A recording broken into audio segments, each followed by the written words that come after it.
بسم الله الرحمن الرحيم الحمد لله والصلاة والسلام على رسول الله وعلى آله وأصحابه أجمعين أشهد أن لا إله إلا الله وأشهد أن محمدا عبده ورسوله أما بعد. Continuing our readings of the book الشبهات, the removal of doubts by Shaykh Islam Muhammad bin Abdul Wahhaab rahimahullah.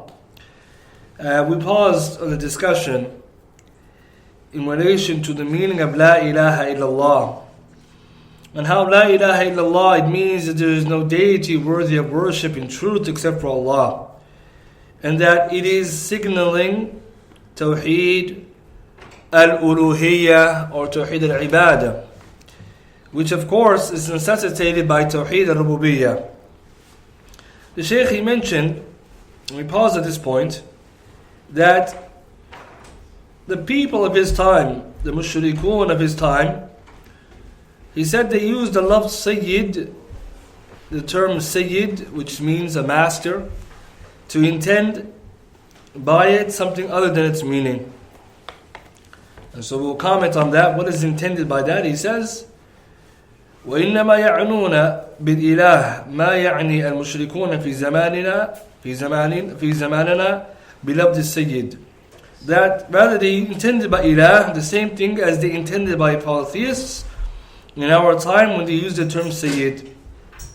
Sayyid, it just means, according to Arabic, al-mutasarrif, the one who is in control and who is obeyed in his property or in the affairs which he controls. This is a Sayyid, someone who has control and power over distributing and dealing and conducting that which he has under his power. That's a Sayyid. And then we use the term to refer to someone who's the master and the leader, because this is the person who can decide what to do with the different materials that we have, or what to do or not to do.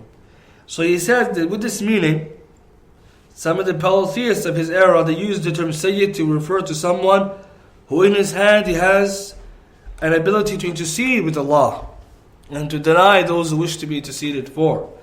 And so in reality they made the Sayyid then somebody who can have more than that which is able. It means he becomes like a deity. He can decide who will receive Allah's intercession or his bounty and who may not.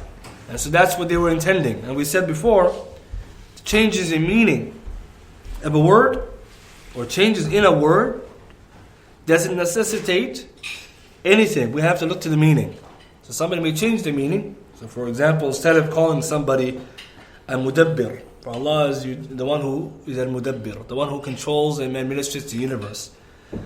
They may say Sayyid, and we'll say Sayyid just means master and leader, but with that meaning, it's not a correct term then. If you use the word master to mean one who can decide who will gain intercession, who won't, then this is an incorrect meaning. So we said before, in the classes, the principle, al-ibratu bil-ma'na, the benefit and consideration is in the meaning, la bi-alfaz, not in wordings. But wordings can change, but meanings is what's important. What did the words intend? Somebody can use a good word but intend something incorrect, and vice versa. So we don't be fooled by the good words. We look to the meaning behind the words. And of course, if the meaning is correct, along with the word, then inshallah, we have no problem. So that's why the Shaykh was highlighting the word Sayyid for those reasons. For they misused the word. Not to say it's wrong to say Sayyid, because we mentioned in the Kitab al-Tawheed lessons, it's permissible to refer to another human being as a master or leader of people, Sayyid al-Qawm, the leader of people, or the leader of the tribe. It's permissible to say that.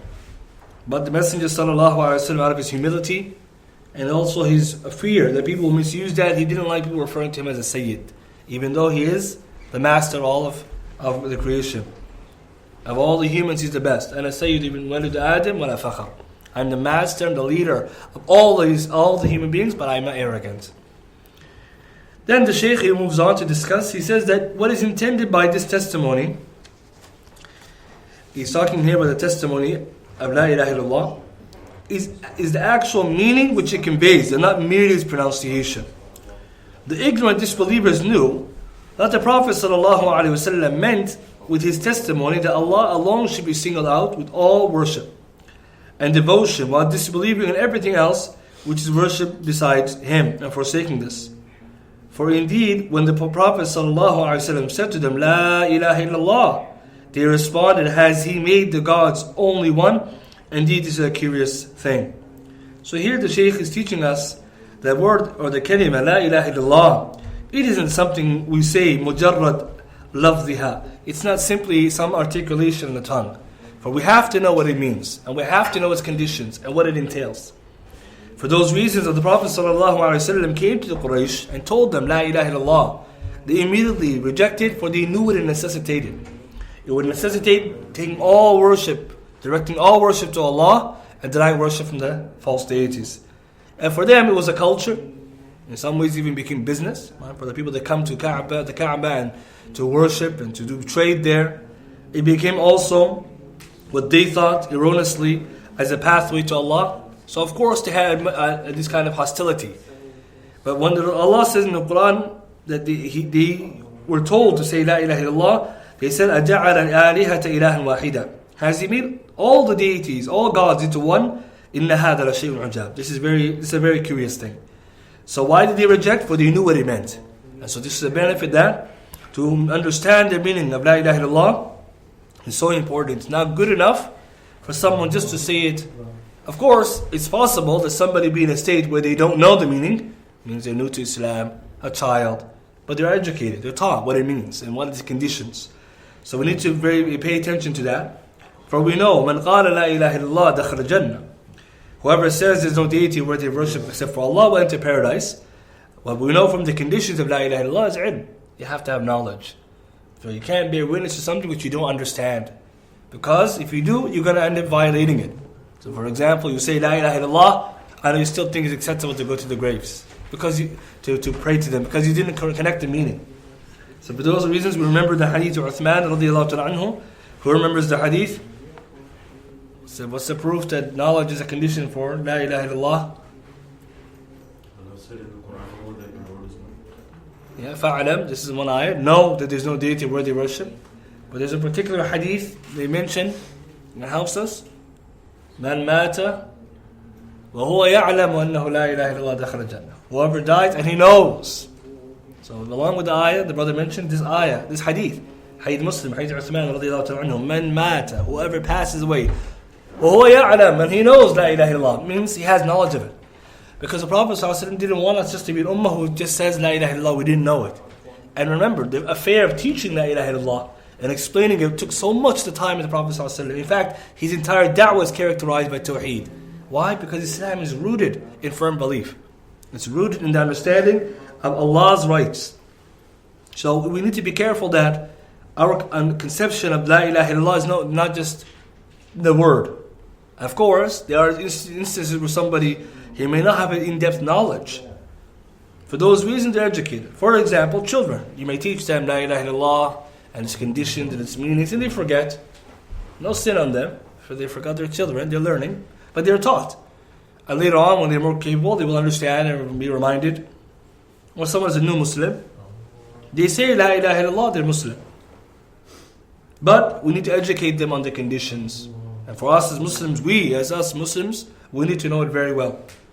For this is important. So some ulama, they mentioned that it won't benefit someone who just says it if he truly didn't understand it, for he won't be able to enact its conditions and its necessities, its requisites, that which comes out of it. So it's a great benefit to show us to study. Shaykh Ibn Uthaymeen says the sentence is similar to the previous one, when the author, rahimahullah, clarifies that the meaning of La ilaha illallah is nothing that deserves to be worshipped other than Allah. Similarly, the author clarifies that the polytheists understood this interpretation, and they knew the intent from it was much more than the mere pronunciation. They understood it to mean nothing deserves to be worshipped other than Allah. For this reason, they rejected it despite affirming that Allah is the sole creator and sustainer of the creation. So the rejection of La ilaha illallah emanated from the understanding what it entailed. It means you can't worship idols anymore, you have to worship only Allah. So for those reasons, Allah described in the Quran that they became arrogant. يَسْتَكْبِرُونَ. When they were told La ilaha illallah, they became arrogant and proud. Because they were holding on to their tradition, they want to reject that which He came with, despite knowing well Allah is one. And then he says, so if you recognize that, even the most ignorant of disbelievers understood this, means that the first point, that the meaning of La ilaha illallah, then it's even more amazing that some of those who claim to be upon Islam do not understand the explanation of this testimony, which was understood by the ignorant disbelievers. Rather, he perceives that it is enough to pronounce it without believing in the heart anything which its meanings indicates. And the shrewd from amongst them think that it means no one creates, sustains, or disposes of the affairs except for Allah.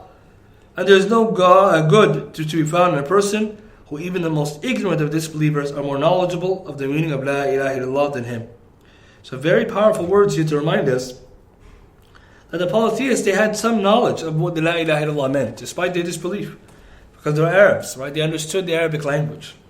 And they understood the intent behind the da'wah.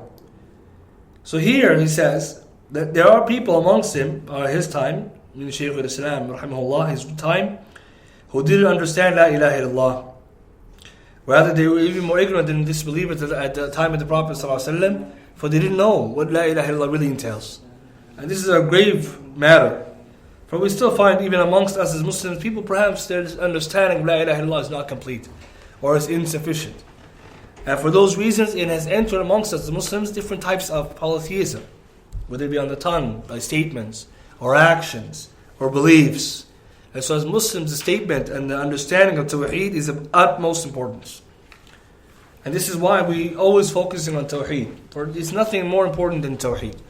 It is in many ways the character of the Muslim, that his Tawheed is seen even on his body and his limbs, in that he's in complete submission to Allah, not just in belief but in action. And because of the Tawheed, the person becomes rectified, because they're in submission to Allah and affirming His oneness in obedience to Him. Because remember we said before, even Tawheed includes obedience to Allah. For that's what the main meaning of Islam is. To be a Muslim, so be obedient to Allah. But when the Tawheed is deficient, not only is someone possible, or is it possible for them to commit shirk, but rather you may even find in the person the acts of disobedience and falling away from the religion because of their belief being weak. And this is an important point many Muslims, they don't almost understand. People, they are acting and behave in accordance to their belief. Their belief is so important that it changes the actions. Because when you believe Allah is the one who can only be obeyed, we'll be hesitant to obey shaitan. Because shaitan, he wants us to obey him in sins and transgression. And for those reasons, the ulama did say, even though when you sin and you commit disobedience, you're not a disbeliever. But the act of disobeying Allah and obeying shaitan is in itself, the root of sin is in itself a type of shirk, despite it doesn't take you out of Islam. Because obedience belongs only to Allah. So what happens when someone forgets that, or his knowledge of that is very limited? They may sin enough to remember Allah deserves obedience. And they may also forget that Tawheed makes us cognizant of Allah's names and attributes, that we know He's watching us and hearing us and seeing us, so we be wary of doing things He wouldn't be pleased with. But when your knowledge of Tawheed is limited, it means you don't know much of Allah's names and attributes, you may end up like what happened to the polytheists, who claimed that Allah can see them and hear them. Allah mentions in the Quran, they thought so much, so two of them were disputing. Does Allah hear us? Does He see us? And Allah subhanahu wa ta'ala said, that is really your opinion of Allah that you held, that humiliated at the end. It means they thought so much that Allah can hear them. So what happened? They said bad things. And they thought Allah can't see them. So what happened? They did a lot of sins. So this is a great benefit for us. That every time we strengthen our Tawheed, we strengthen our obedience to Allah and our character and our deed. And this is a point Ibn Qayyim stresses a lot. It's very important. Reform for Muslims begins in beliefs. It begins with the beliefs. Before Salah even, it's Shahada. First pillar of Islam. And it's first for a reason. It helps someone to guide themselves back. But again, the reality is that sometimes we don't know. People may not be educated enough about their deen. So this is why the Shaykh is highlighting, especially his time, when people were being taught. It means at his time there was a dispute that what Tawheed really is and shirk is, and so certain people were telling people that it's fine to worship at their graves or to seek means to the dead. So this book is trying to educate the people that they got to this point. They were so ignorant of the kalima. Even the Quraysh in the past knew better in its meaning. Not to say that the Quraysh are better than them, but that's ignorance. It's not befitting the Muslim. So here Shaykh Ibn Uthaymeen says that the author, rahimahullah, intends by this to clarify that there are people who claim to be upon Islam while not knowing the meaning of La ilaha illallah. And to the extent that they think that the mere pronunciation upon the tongue is sufficient without having to understand its meaning or believe in it. There are also people who believe that it refers to Allah's Lordship and means that there is no creator or sustainer except Allah. So part and parcel of the reason why people are not aware of the meaning of La ilaha illallah, it has to do with not studying and learning about their religion, but also because they think that if you said the statement, you're good. And the problem with that obviously is that had it been this easy, just to say La ilaha illallah and you're successful, it means that you're good to go, then Rasul sallallahu alayhi wa sallam should have not spent so much time in his da'wah, 13 years in Mecca, and another 10 years in Medina even, solidifying the foundation of Tawheed had it been this simple. It's very important. We said the Prophet ﷺ, 5 days before he died, he was teaching the Sahaba about Tawheed. 5 days before he died. Again, if it was just La ilaha illallah, because some people they read, but didn't the hadith come, قُلْ لَا إِلَهَ إِلَّا تُفْلِحُوا قُولُوا لَا إِلَهَ إِلَّا تُفْلِحُوا Say La ilaha illallah, you'll be successful. Na'am, bi'ilm, with knowledge. Because to bear witness to something, you have to bear witness to it. وَهُمْ يَعْلَمُونَ Allah says. The people who bear witness to things truly are those who bear witness to it and they have knowledge of it. Because you can't bear witness to something you don't understand. Is it clear? Because if you bear witness to something you don't understand, you didn't really bear witness to it.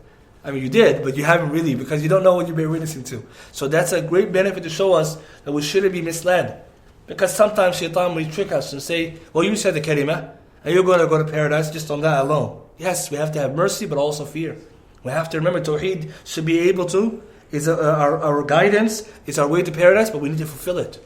And along with the problem with this, lack of knowledge, comes the problem of people misinterpreting the kalimah. People may say, La ilaha illallah means, La yakhluqu wa la yarzuqu illallah. La yakhluqu, no one creates, wa la yarzuqu, no one provides except for Allah. And that's not sufficient. Because we said already, Quraysh believed that.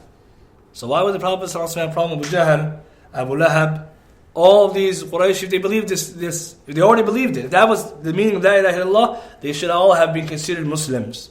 But Allah subhanahu wa ta'ala didn't consider them Muslims, and Rasulullah didn't consider them Muslims, because the knowledge of Tawheed Rububiyyah, Allah's Lordship, was already in their hearts. They needed to be taught Tawheed of Allah's worship. So when we hear tafsir or explanations of the kalimah to be in this, we should know it's a grave error. To interpret La ilaha illallah to mean there's no God but God. Doesn't work, doesn't help.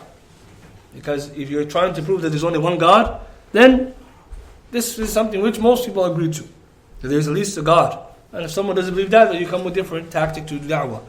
But when you're talking to people, especially as Muslims, this is what we understand. And this is an incorrect meaning. Because in there we see then that the Rasulullah's da'wah is in odds with that translation. And it's sad to say that you'll find this in books outside even da'wah material. You find people mistranslating La ilaha illallah to mean that there's no creator, the one who is self-sufficient from everything and everything is relying on him. It doesn't suffice. Because ibadah is the essence here. So the way we have to always translate the kalimah is in accordance with the way that should be understood. And ilah is that which is worshipped. Allah says in the Quran, when He sent the different prophets and messengers to the people, they told them, اعْبُدُوا اللَّهَ مَا لَكُم مِّنْ إِلَهٍ غَيْرُهُ. Worship Allah, you don't have a deity besides Him. And ilah huwa ma'lūh wa ma'būd.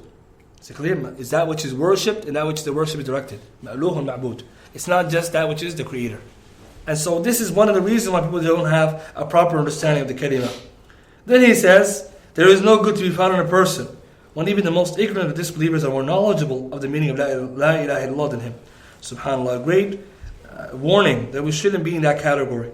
That our understanding of La ilaha illallah is so shallow that perhaps the Quraysh in the past might know it better than us. So as a Muslim, where we put our energy and our focus and studies? In the first of the 5 pillars.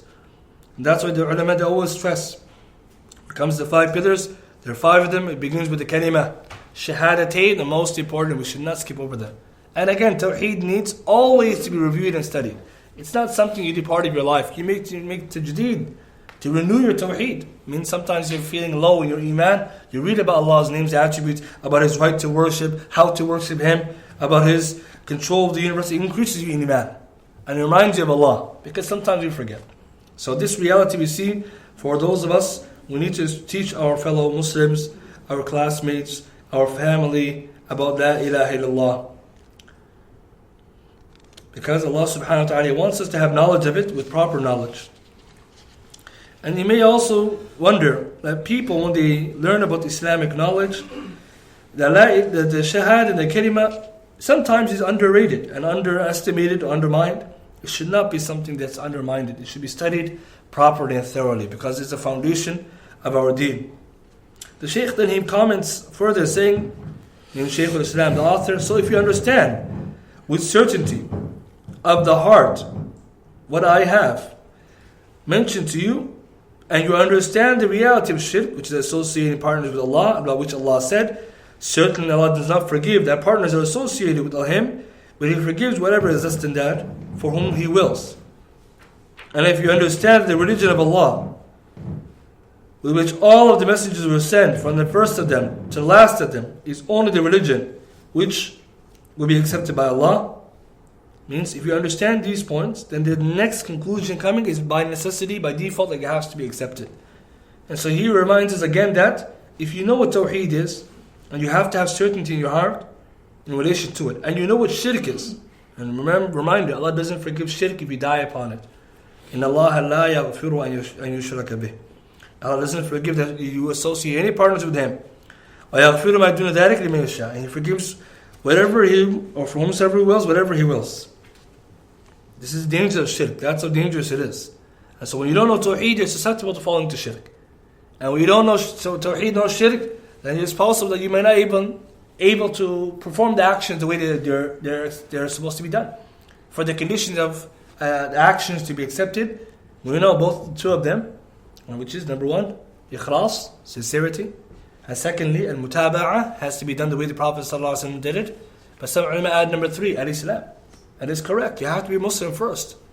Because we know if a non-Muslim, for example, prayed, if they're in the state where they're learning about Islam, it's okay. They can pray and try to come closer to Allah. Allah accepts dua. But if it's like they're praying regularly, fasting, and they didn't say shahada, who would say this is not action acceptable? Because you have to first come to Islam, step by step. First pillar, then second and third. But what about someone who his tawheed is not straight? Or maybe it's absent. Perhaps they didn't know anything. And they could have learned. It means there's means for them to learn. There are lessons, there is the internet, there is people who can teach you. It's a very dangerous state. Because what happens is that you're doing acts of worship, but in your heart maybe you believe something wrong. And we said before, you don't have to do an act of shirk to fall into shirk. If you believe something is allowed, which is shirk, it's enough to label someone as a polytheist.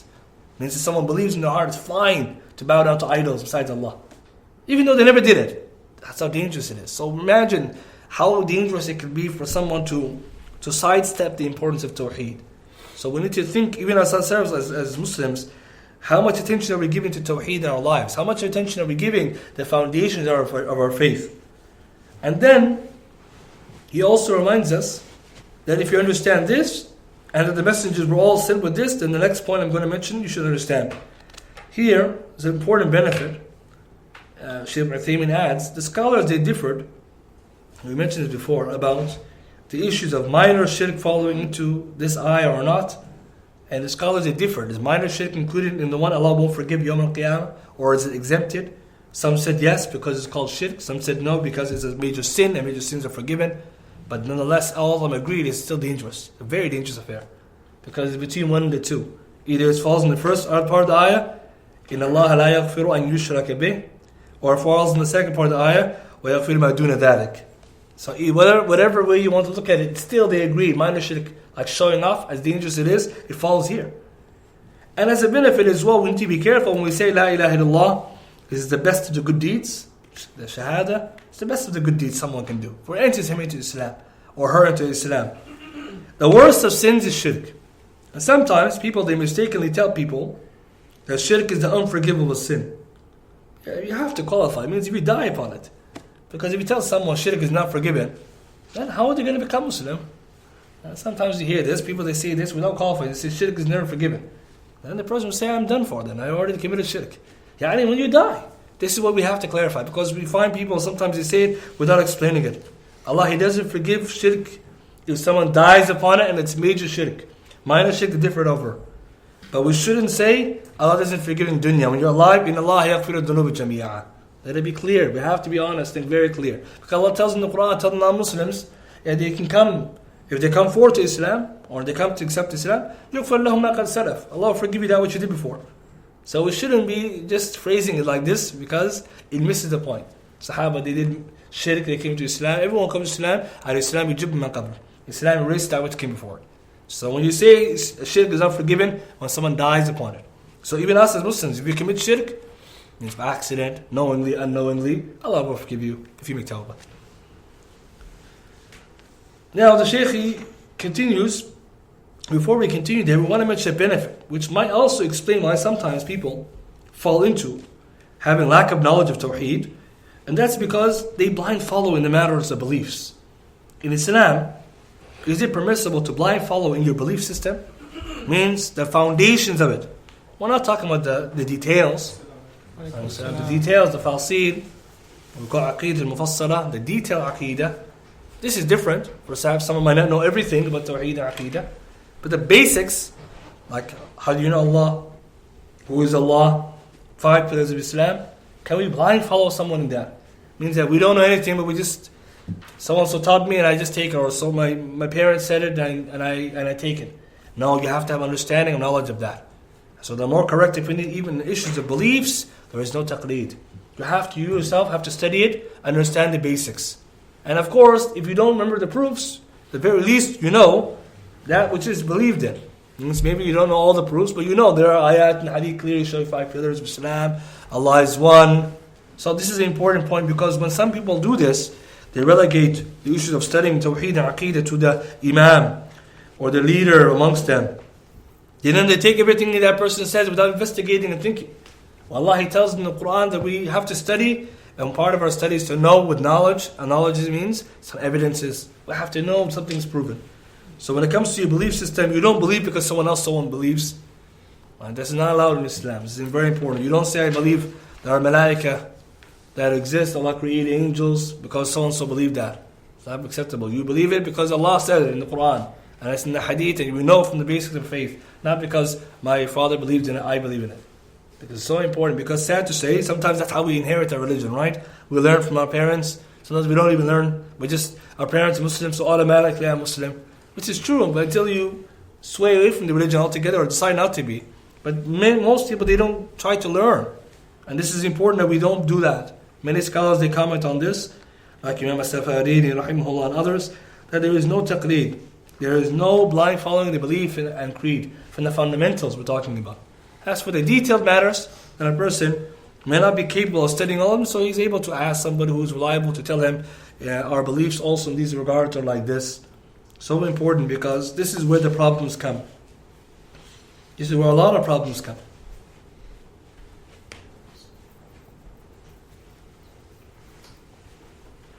Then the Shaykh says, rahimahullah, and if you understand that the majority of the people today, means at this time, have become ignorant of these things, then number one, you will also attain at least 2 great benefits by knowing this. Number one, you will appreciate the blessings of Allah and His great mercy. As Allah mentions in the Quran, قُلْ بِفَضْلِ اللَّهِ وَبِرَحْمَتِهِ فَبِذَلِكَ فَلْيَفْرَحُوا هُوَ خَيْرٌ مِمَّا يَجْمَعُونَ. Say, it is the bounty of Allah and His mercy, in that let them rejoice for it. For it is better than what they are able to acquire. So first benefit we take, that once you realize, and it's quite true even in our times today, that people are not very acquainted with their beliefs, that you realize that people are ignorant of it, you have to appreciate it yourself.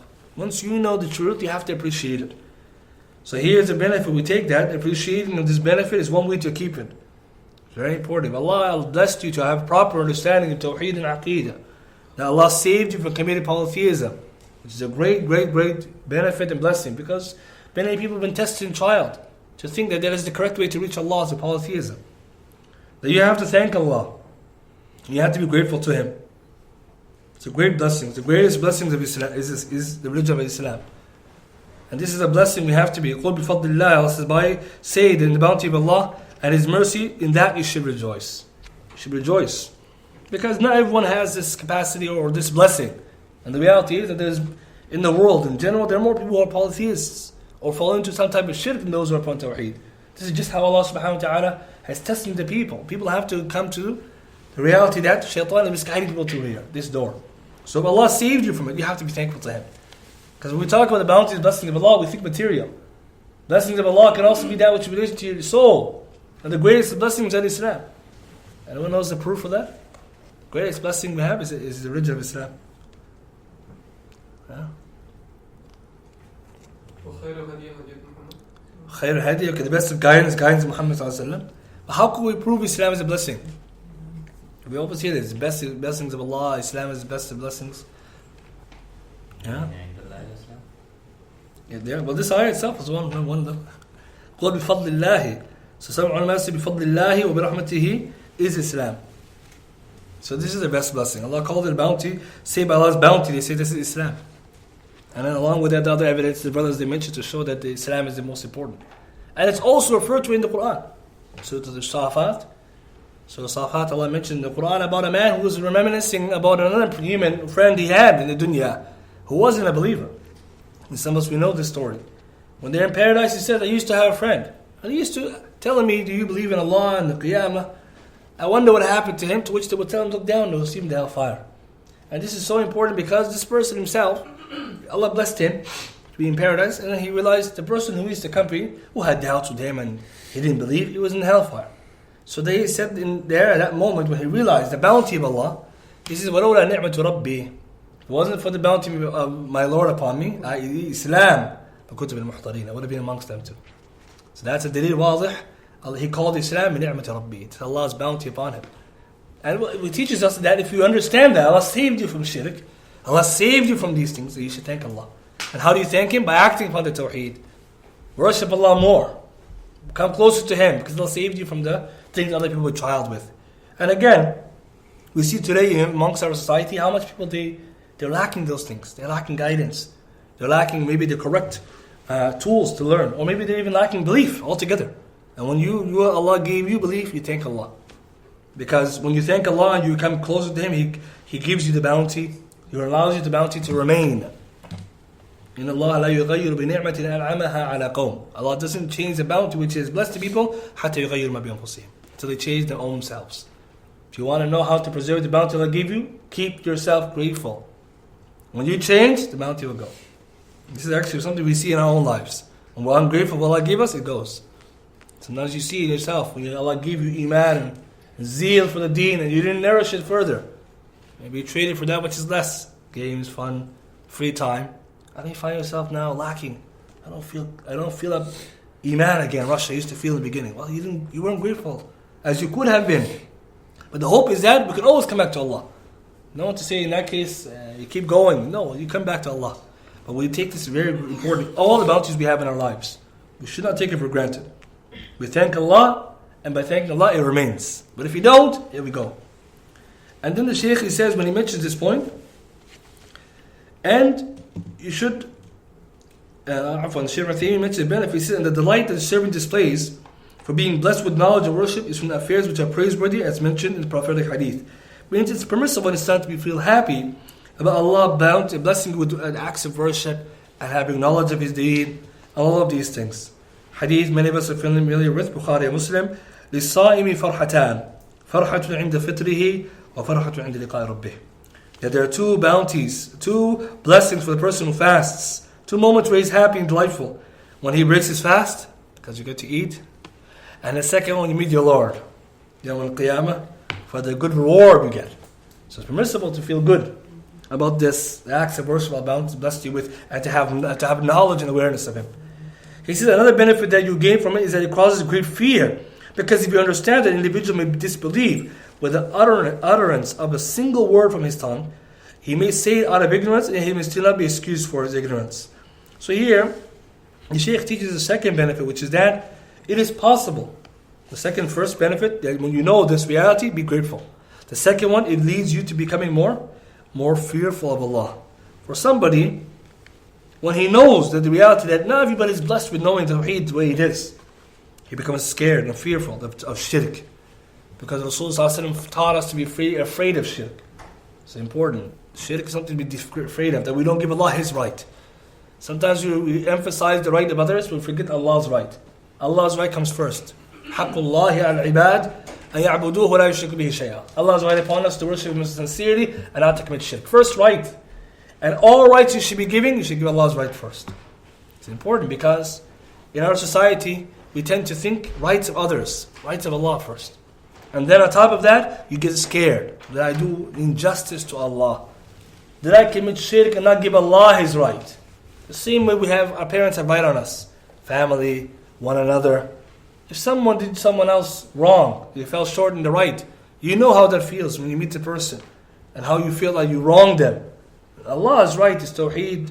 We should be careful then that we don't commit shirk. When you know that many people are not blessed to know what Tawheed is properly, then you become more fearful that I don't want to fall into shirk, I want to protect my Tawheed. And to fear Allah in this matter is something which is from the deen. قال النبي صلى الله عليه وسلم إن أخوف ما أخاف عليكم. He said that which I fear the most upon you is shirkul khafi, is the hidden shirk. If the Prophet ﷺ feared it more than the Nasih al-Dajjal and al-Ruwaya, then we have to fear it on ourselves. Every day we wake up, we have to ask, am I being the best I can be as a servant to Allah? And then the Shaykh mentions the reality, which is true with conditions, that somebody could utter a particular word and come out of the fold of Islam, and he may not be excused depending on the situation. Shaykh Ibn Uthaymeen mentions the benefit. The ulama, as well as Shaykh al-Islam, he does believe on something called udhr bi-jahl. And he says, I do not believe that the Shaykh rahimahullah does not consider ignorance to be a valid excuse unless the person's ignorance is due to his own negligence in learning. Like a person hearing the truth and not paying any attention and not learning it. This individual is not excused on account of his ignorance. I understand this from the Shaykh because he has other words in other works which indicate that he supported the validity of an individual being excused because of their ignorance. He rahimahullah was asked, for what reasons a person, and it continues, Shaykh brings a fatwa here. What he's talking about here is that some people may do something like shirk. And at the same time, when they committed the acts of shirk, they were ignorant. They didn't know.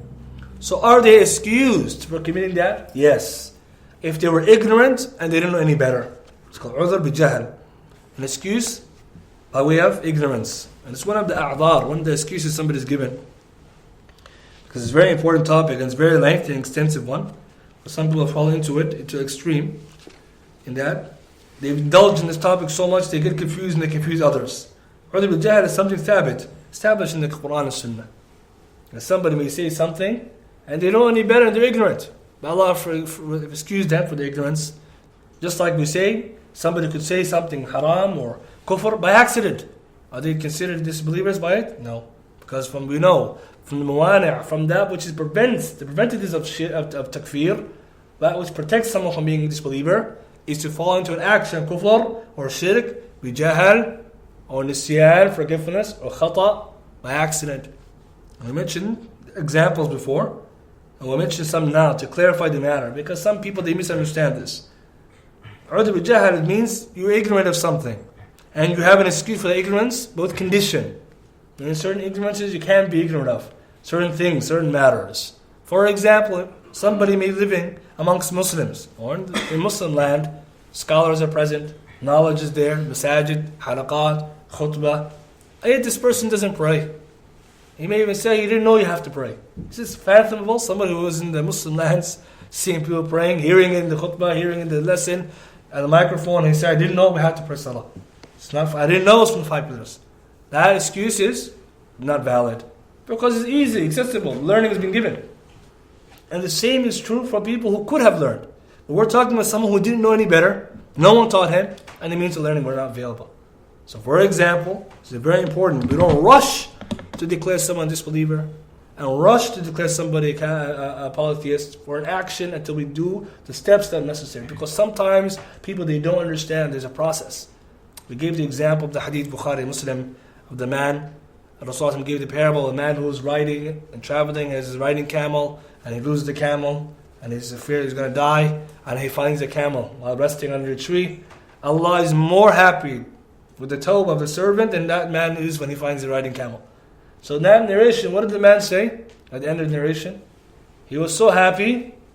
He said, Allah is my servant, I am your Lord. He was so happy. Mashiddat farah, he mixed the two. He said, Allah, Anta abdi, you're my Lord, ana rabbuk. SubhanAllah. He didn't know. He was so happy he mixed up the statement. Is that shirk? The statement itself? Yes, it's an accident, no problem. Forgive it. See, but how about someone who didn't know any better? Someone who didn't know any better. For example, some people may never heard in their life, they can't go to the grave. Udhr al-Jahl exists. But again, what we need to be careful of is that we don't take this to be that everyone's just excused.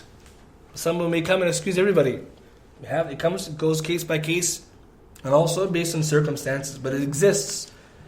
I'll give you another example of an excuse someone may do when those that prevent someone from falling into disbelief is be doing something out of duress, out of force, like compulsion.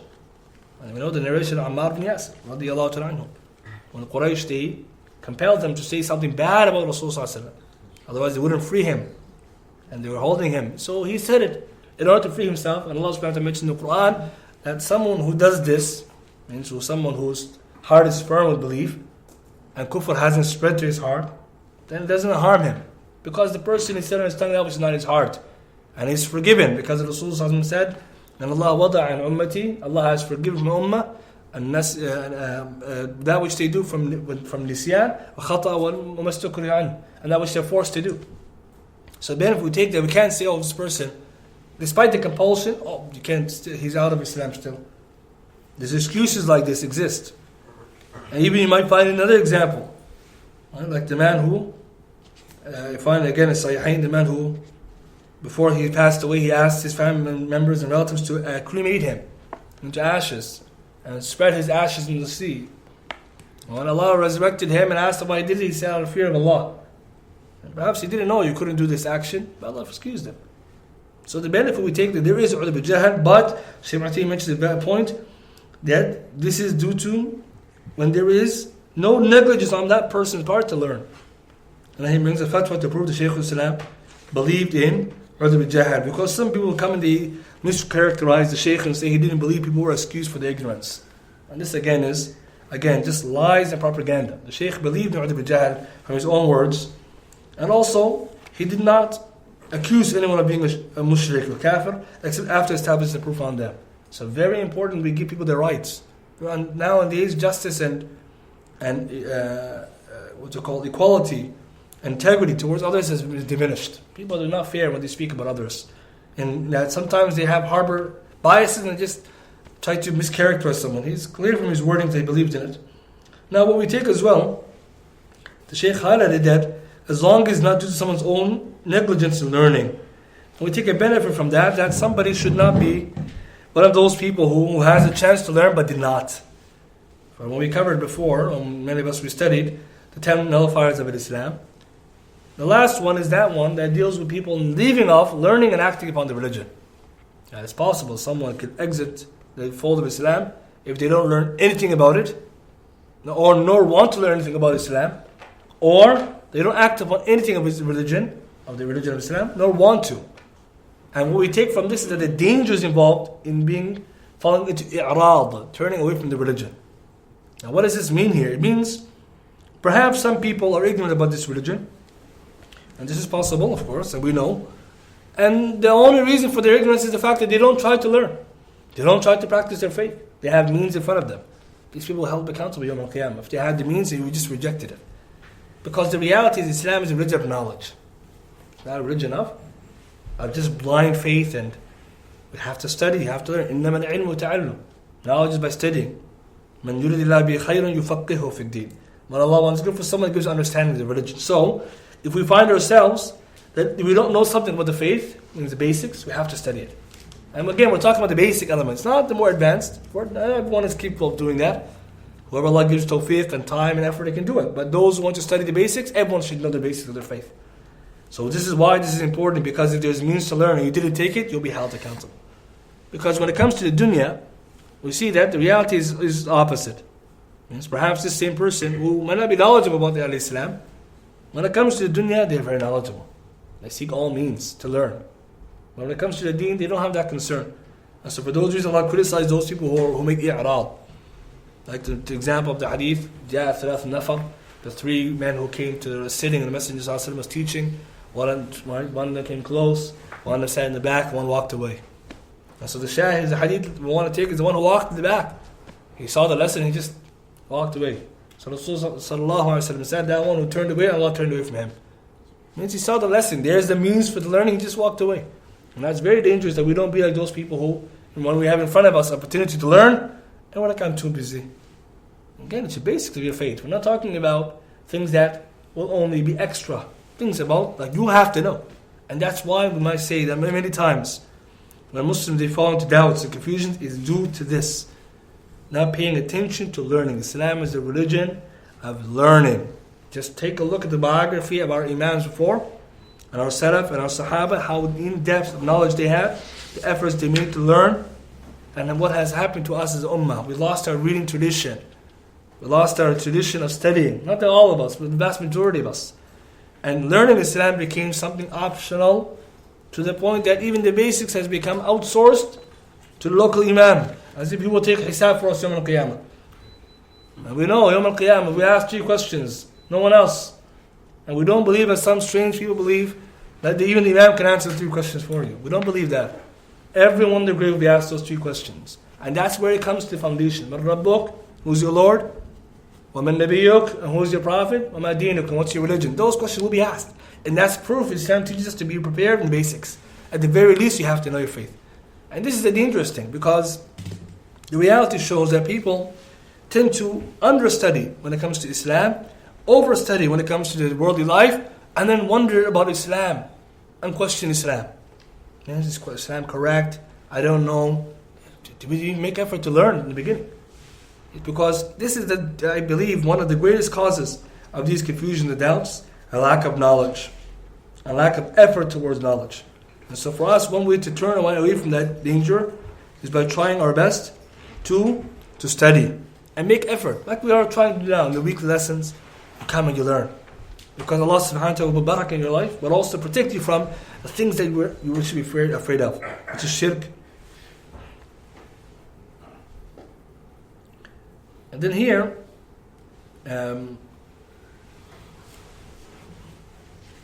Shaykh Ibn Uthaymeen, when he mentions this, he comments then further in discussion about the Shaykh's belief in relation to Udhr bi-Jahl, means the existence of what is referred to as the excuse of ignorance, which brings a lengthy discussion. And this is important for those of us who want to have more detail about what the Shaykh al-Islam Muhammad Wahhaab actually held as belief about people who were falling to polytheism. And the actual discussion is very lengthy. Right? Perhaps we'll summarize, or we'll skip it for now, for it's very lengthy, and sometimes it may be away from the scope of the discussion that we're learning. But for those of us with the English text, you can see on page 129 downwards. And this is an important discussion because there's lots of doubts surrounding what the Shaykh rahimahullah was calling people to, even though his works are in front of us and they're clear. So perhaps we'll move away from that for now because of the length of it, and the discussion is in depth. The Shaykh then he continues after just saying these points that he might say mistakenly, thinking that it will draw him closer to Allah. Here he's talking about the person who falling into shirk, or in this case falling into a statement ignorantly. He may say it mistakenly, thinking that it will draw him closer to Allah subhanahu wa ta'ala, just as the people of shirk believed. More specifically, but Allah has granted you understanding of what He mentions of the story of the people of Musa alayhi salam. While it is true that they possessed righteousness and knowledge, they still approached Him demanding, "Make for us a God just as they have gods." So at this point, a person's fear of this and eagerness to avert this and everything similar to this will increase. So what the Shaykh is showing us here, it's possible someone will say a statement of shirk out of ignorance, and to the point that they even think that saying that statement will draw them near to Allah. And then the Shaykh mentions an example here of the people of Musa alayhi salam. If you understand the story, when Allah subhanahu wa ta'ala saved Bani Israel from Fir'aun, and they were free from him and his tyranny and his control, they passed by a group of people worshipping an idol. To which the people of Musa said, "Ij'al lana ilahan kama lahum aliha." Musa, make for us a deity the way that they have one.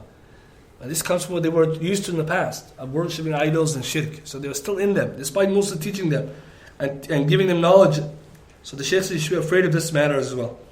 He says it's possible that somebody, despite their knowledge of Tawheed and Deen, still has something with them from before, or Shaitan approaches them and moves them from the path.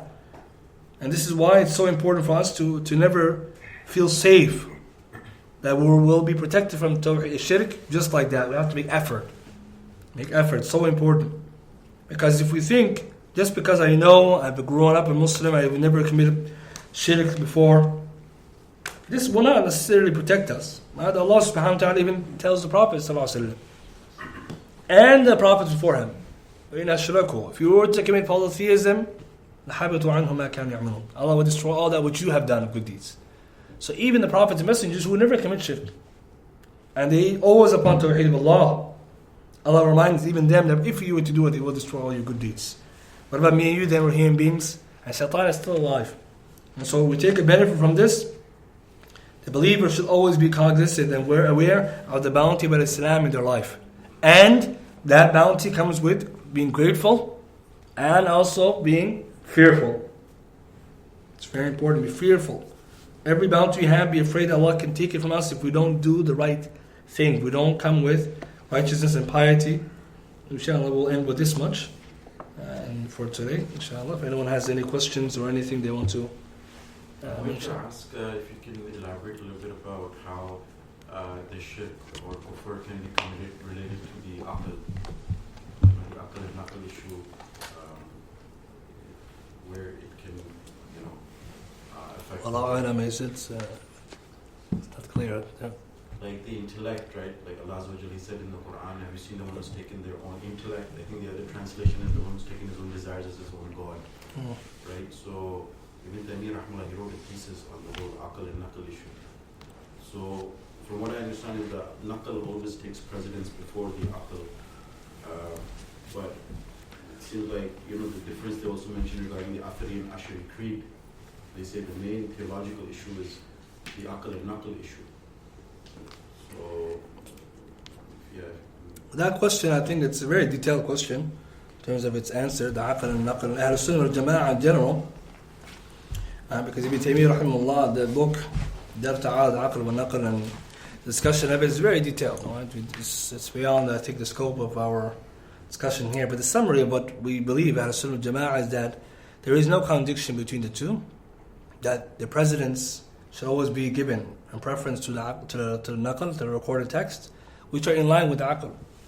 But there are instances where someone may come across a dispute or contradiction, the supposed contradiction between textual evidence or revelation and reason, but that is not truly a contradiction. It may appear that way, and that's why Shaykh Islam wrote that book to clarify the position that there is no contradiction, versus what some of the Ash'ari they argued, that in that situation you prefer the intellect over the text, because Allah commanded us to use our intellect to discern right from wrong, the truth from falsehood.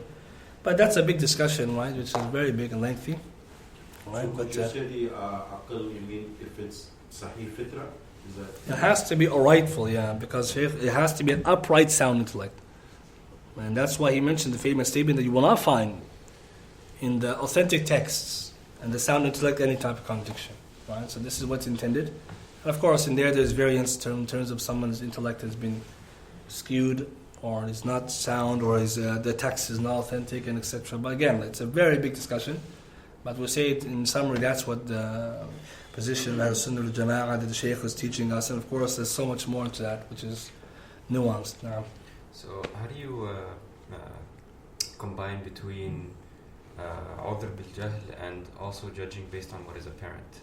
That's the thing. Udhr bil-jahl is something which is apparent, only known by Allah subhanahu wa ta'ala, unless we have details about somebody not knowing. For example, someone professes, I never knew. So that's why we judge people based on what's apparent. But when we want to make a hukm on something, on someone, then obviously we need to rule based on that which is apparent, but we need to also investigate. That's what the ulama say when it comes to the declaration, disbelief and belief. The process involves, number one, education. And number two, if someone has doubts or confusions, it's iqamatu hujjah, establishing the evidence to someone by clarifying to them with knowledge what that doubt they have in dispelling it. So the danger obviously is that you cannot rule someone. First of all, we're not allowed to rule on people when we're not knowledgeable ourselves. But also we need to be careful that we don't judge someone without following these steps. And even in the situation with someone, we cannot excuse ignorance for that which was apparent to us. Allah subhanahu wa ta'ala is one who will be judging him and hold him to account. So that could be possible. And this again extends to anyone who his hal. Allah knows the reality of it, but we as Muslims, we judge that which we have. So we have to be careful that when it comes to rulings and when it comes to positions of people, that we come with the proper etiquette and steps, because otherwise it leads to declaring people who are Muslims to be disbelievers, which is severe, or declaring people to be going to the hellfire. When in reality, Allah knows their hal better than us in terms of there could be something else. But we need to be careful that these discussions are left not to everyone. These are people who have more knowledge and who are able to make those judgments. For us, our job is to teach and to educate, and more importantly, spend our effort in trying to teach the people, because this is the way you dispel doubts, by education. And then when there is more, there is time to establish evidences and to dispel the doubts. And now. What if I see someone committing an action of shirk or kufr, and then I say, so I do inkar on what this person is doing, and then I get the evidence, and what if the person actually does admit the evidence is true, but he says that I'm taking it out of context, or doesn't have to? So, like, for example, someone's joking something about Islam, and he says, no, this doesn't have to do what I'm doing. This is true. Sometimes people, they have different understanding, interpretation of the text. So it's very important that if someone discussing with someone, this is shirk or this is kufr, you explain to them. You establish the proof, bring it forth to them, explain to them. Maybe they didn't understand it. So in that case, we also need to try to find other people who can explain to them more and explain more and give them the time to understand, because sometimes they'll say, oh, it doesn't apply to that, and they even though the evidence is very clear. And so that's why some of the ulama, they mention, many of them, that false interpretation of the text is also included. And one of the preventatives of somebody being declared a kafir or falling to shirk, because sometimes there's doubts that level. Do they have their own evidences which are misinterpreted and to prove something? So for us, we cannot just come and I mentioned the ayah, page number, it's not going to work that easy. Sometimes there's more to the context. So for us, our job is that, to give the da'wah, to explain. And of course, when we're living in our time period now, you find people, they're not very knowledgeable. So you give the people time to digest, to think. And what you realize most of the time, when you give people the time to think and to learn, many of them, they come to the same conclusion. They did their own study of that message, they maybe come back and say, you know what, yeah, that was actually wrong. But when we become aware, we're not allowing people, we're not doing that in the right way, in that while we're upset of something being done wrong, we make the situation worse than it is, perhaps, by, instead of teaching, proving them to something, we just, we're proving that we're right and you're wrong. That happens a lot too. We're just to prove I'm right and you're wrong, even though the person generally is maybe wrong and didn't know any better. You just made him now not listen. So we always have to pay attention. And there are some people who, subhanAllah, after all that, they still will do it. So we ask Allah subhanahu wa ta'ala to guide them, because this is where the danger is. It's always rooted in not having proper knowledge. Now, any other questions or points? Yes? In China, right? How the Muslims are oppressed and they can't pray, are they excused for being... Allahu a'lam. We don't pass fatwa on those issues. Allahu a'lam. Those issues we leave to Ahl Ilm, because some of these masail are beyond us.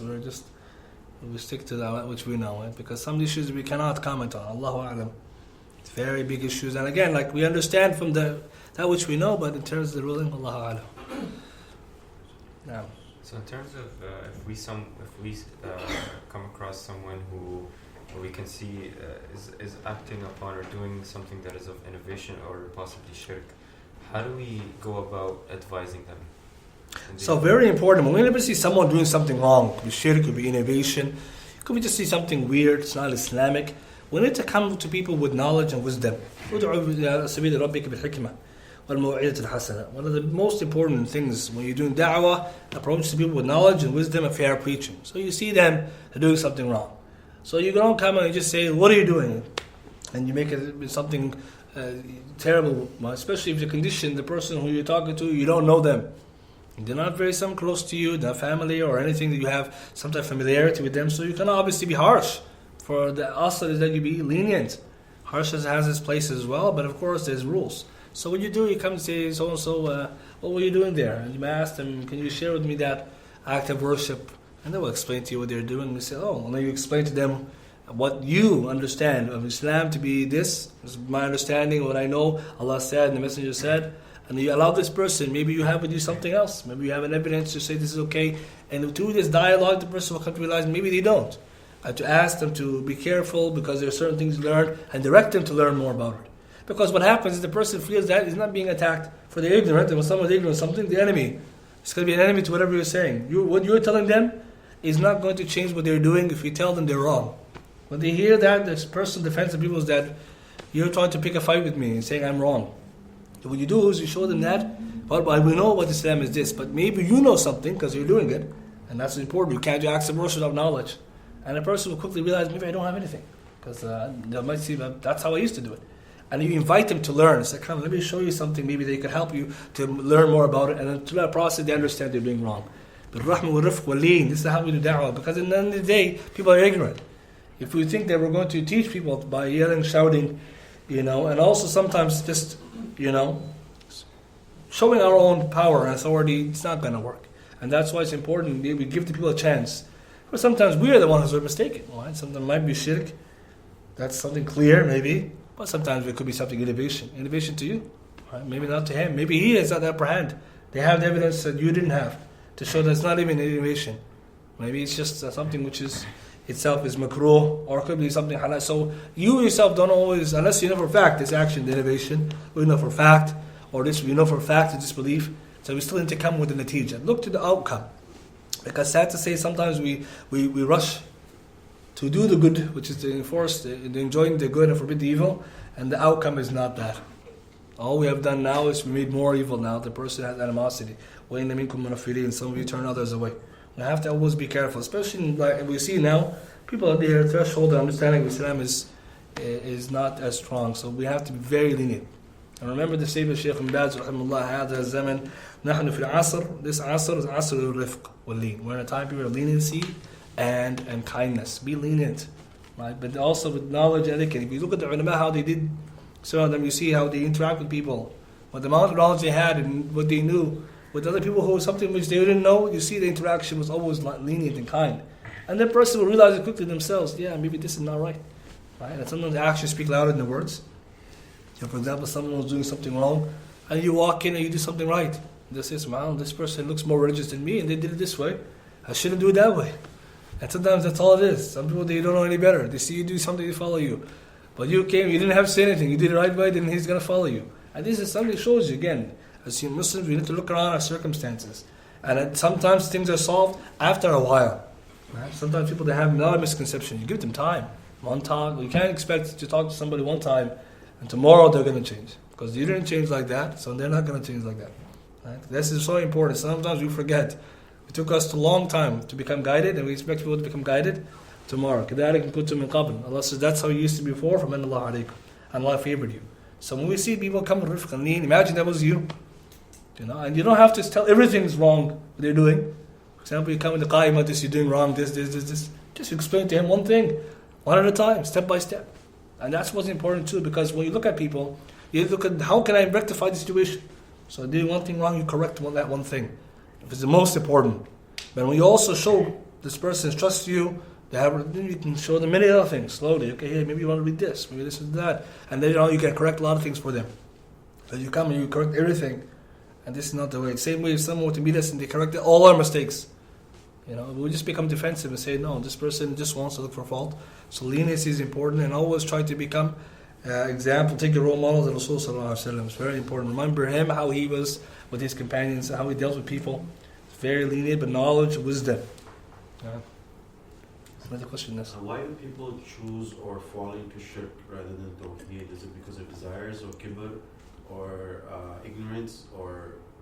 Shirk has many causes, right? So all those you mentioned are some of those causes themselves. So some of them is that someone is ignorant. They didn't know any better. Some of it has to do with desires, that they find that this practice of shirk itself, despite not being founded in something rational or textual, it's just the way it is, so just do it. Or shaitan will come to them and trick them in terms of saying this is your culture, this is your way. And sometimes you might find people, they do it and they really think sincerely that they're doing something good, but they were misguided, misled. So there's many reasons to fall into shirk, but we see that shirk itself, as we study through these lessons, that it's not rooted in knowledge. Really, shirk is not rational, to worship multiple gods and to believe that all these gods are the true God. It's not based on rationale. But people do it Sometimes not even to do with truth. It has to just do with that which they are comfortable with from that which they come from. And you might see some people following shirk and the practice of shirk without even thinking. You see it as a ritual, it's an act of my culture.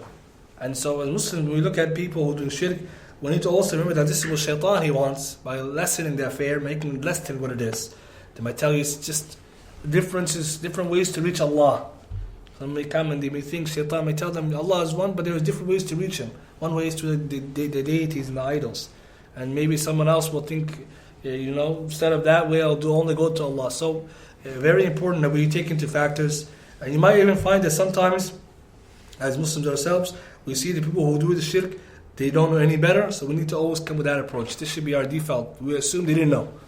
And this will save us from a lot of problems. Wallahu a'lam. Brother Razi was wondering if it's blind following. Taqlid, sometimes, yeah. Taqlid Aba. That's the origin of Quraysh. Quraysh, they were not only people of ignorance. Allah describes them as people of ignorance, Jahiliyyah, but also Taqlid led them to it.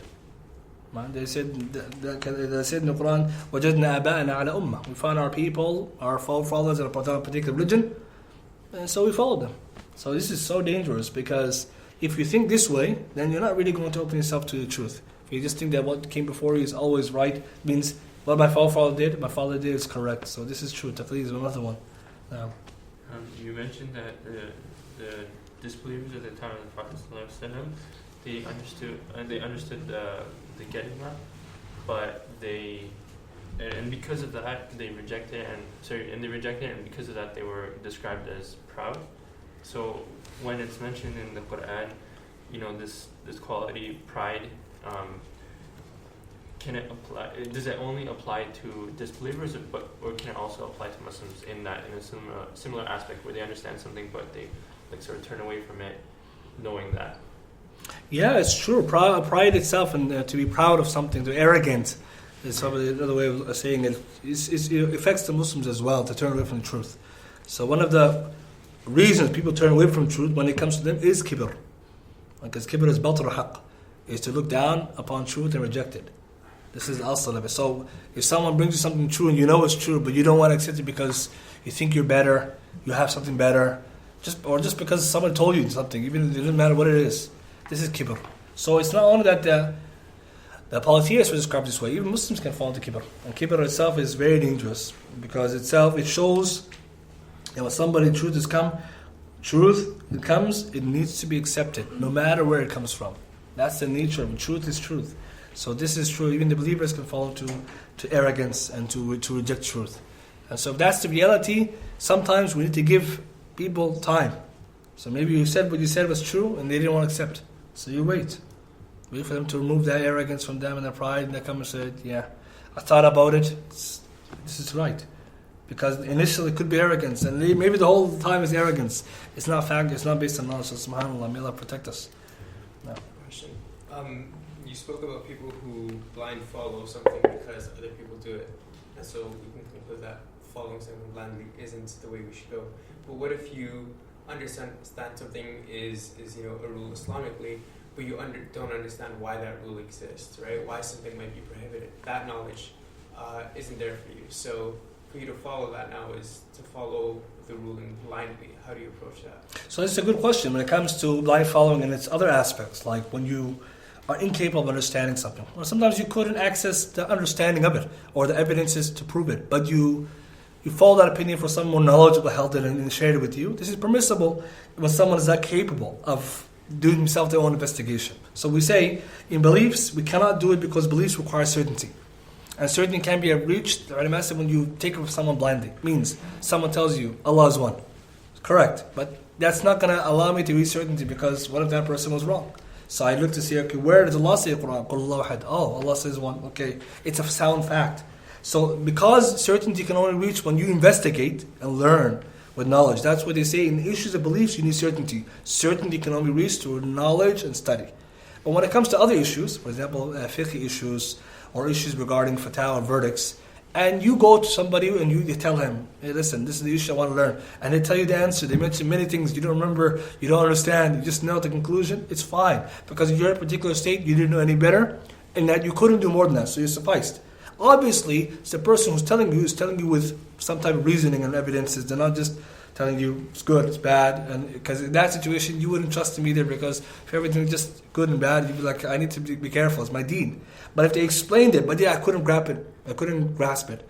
What's the proof to do with this issue and that? And it's very detailed, maybe you're allowed to, because in that case you're in a type of necessity.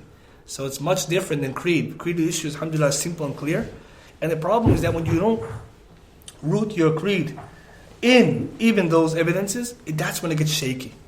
So we separate between the issues of aqeedah, creedal issues, and the issues of other issues. Because other issues like fiqh and things, you're allowed to do taqleed as in times and situations like these. So what if you do the opposite and you choose not to believe because you don't understand? And this is a big one. When someone says they don't understand, they don't choose to believe, they have to make a constant effort to try to believe and make dua to Allah. Because the nature of truth is that it's something which is clear. It's very clear. But the problem obviously is somebody may have doubts, and that's why we send people struggling and wrestling with the truth. But the reality is, if they're sincere to Allah and make a dua, Allah will guide them. But they should never stop the pursuit of struggling to understand. Because we're not going to say everyone who is told truth is clear to them. And we say, of course, many people who, they go back and forth, they have this, that, and that's why there is this process. But the reality is, when someone's sincere and looking for Allah's guidance, Allah guides them. And they have to be making that sincere effort. I am trying, and I am asking Allah to guide me and to give me true understanding. But what we need to be careful of as Muslims is that we have this motion, or this we call methodology of blind following. And that we just blind follow. Because when doubts do come, and you're one who is in that category, your iman is shaky. Why? Because something will come with a doubt very powerful. And again, in your eyes, because you don't have that certainty to do investigation. And now you're in big trouble. قال النبي صلى الله عليه وسلم, and when he was asked which action is best, he said, Iman ولا شك فيه. Iman which has no doubt in it. How do you get to that level when you have knowledge? And I'm being very clear here. A lot of the doubts that Muslims they have, or people have, is because their foundations are now based on certainty. And you can see it. Someone will come, not even like a passing doubt. It might be subhanAllah. Because all they know is, so-and-so told me that. He never told me that issue. I don't know anymore. And you're like, this is how, and you'll be surprised. Some cases that it's that simple. It could be even just us reading the Quran. It's like, I don't understand. Because our foundations are not firm. But so it's very important to differentiate the two. Because in the other one, when it comes to fiqh issues, the ulama debated. When is taqleed halal, blind following, what is it not? But we all agree that it shouldn't be something which we do as an ongoing way. It's not the way we learn. Learning requires investigation. Alhamdulillah, Allah gives faculties for a reason. Inshallah. Okay, I think we'll end with last one. You want to end? The last one, inshallah. So you said da'wah is done with lean and rifq, right? Yeah. So, for example, if I'm with someone who doesn't pray, for example, and I say, okay, I'm going to pray. This person, even though my intention is not riyā, and my intention is to actually encourage this person to pray, and my niyyah is for Allah only. It does not riyā at all, is it? No, because if you tell him, I'm going to pray, you're encouraging him. Sometimes you say, come, let's pray together. And the person he will pray because social pressure works. Because let's go pray, sit down and pray together. Because it's the reality. If you say, I'm going to go pray, he's feeling uncomfortable. Okay, you're going to pray, I'm going to sit. If you say, come, let's pray, it's very hard to say no. Because what is it going to show? It means you don't want to pray. So the thing is that if you say this, it actually helps. And it's much better. Ta'awun is in this area much better than saying, well, this guy's not going to pray, I'm just going to pray by myself. What is it actually showing? It shows that I care about myself to pray and I don't care about you. You cannot pray. I know how bad it is. But me, I'll pray because I'm worried about Allah. So this is not the way it should be. Because if someone's really your friend, you're not going to do that. So I get it. You can say, let's go pray. It's better than saying, I'm going to go pray. Because when the person comes to with you, and what happens sometimes, this becomes like a habit and a self-reflection. And subhanAllah, this brother is taking me, we're going to pray. Why? He's always worried about prayer, and me, why am I praying? And then the conversation becomes easier. And you find sometimes that's what good company is. That when you influence upon khair, each of you influences upon khair. But when the relationship is not that way, that maybe when you mix with this person, you're supposed to pray, both of you, but nobody's praying. Because the person said, don't worry, we'll pray later, or we're not going to pray today, or something. And then, you see, the doubt is a problem. So I would say, encourage him like this, and inshallah, slowly the person will come. He will wait for the time to pray now. Because as you keep reminding him and say, like, now he will say one day, let's go pray. And it just works like this. It's very important. This idea of company. And that's why even for us, we should use our means to guide people this way. Try to share reminders. Salat time comes, you send a message to somebody. Salat al-Maghrib. And you say, oh, subhanAllah, the reminder, because it benefits. And you never know. And like it's doing like act of good in front of my little brother, for example, and I'm intending to make it visible to him. But even though my intention is not riyah at all, that's still the same. It's right? still because you're not doing the action solely for him. You're doing it for Allah, but at the same time with a secondary intention, which is to encourage khair, and that's also permissible. So that's why you're allowed to do sadaqah open, because number one, it's for Allah, and number two, it's for other people to be see the khair and to be encouraged. So that's a secondary. But if your only intention is to show him I pray, you should pray, then no, that's not. That's why we always remember it's for Allah, and a secondary one good for him. And this is what the parents, elders should be doing, brothers, siblings, try to encourage one another. Naam, subhanakallahumma wa bihamdika ashhadu an la ilaha illa anta astaghfiruka wa atubu ilaik.